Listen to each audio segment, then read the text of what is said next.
Samantala, hindi kontento ang isang grupo ng civil society sa buwis na ipapataw sa alak at sigarilyo base sa probisyon ng sin tax bill na ipinasa ng Senado.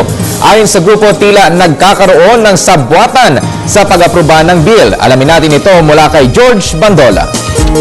Nakipagsabwatan ng ilang senador sa ilang kumpanya ng sigarilyo para mapababa ang buwis na mga ito. Pagbubunyag ng Alliance for Economic Reform, huli sa isang video grab ang bulungan ng isang senador at isang abogado ng kilalang cigarette manufacturer. Ito daw ang dahilan kung bakit pinipilit ng ilang senador na pababain ang babayarang buwis sa isinusulong na sin tax bill.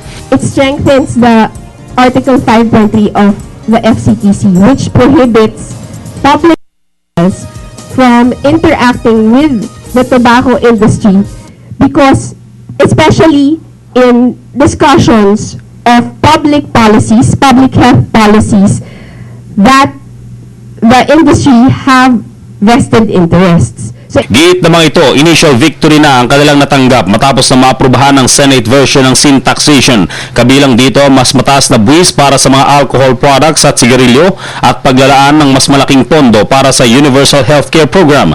Kung may tutuloy daw ang Palas-backed sin tax bill, siguradong maililigtas sa pagkamatay ang 58,000 tao taon-taon. Inaasahang mababawasan ng higit sa kalating milyon ng maninigarilyo pa habang kikita ng 40 billion pesos taon-taon ang pamahalaan.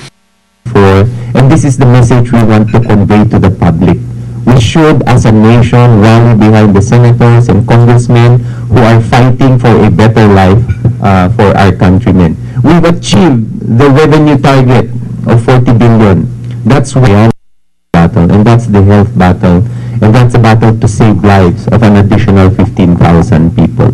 Mananatiling nakabantay daw ang civil society sa BICAM meeting para sa sin tax bill.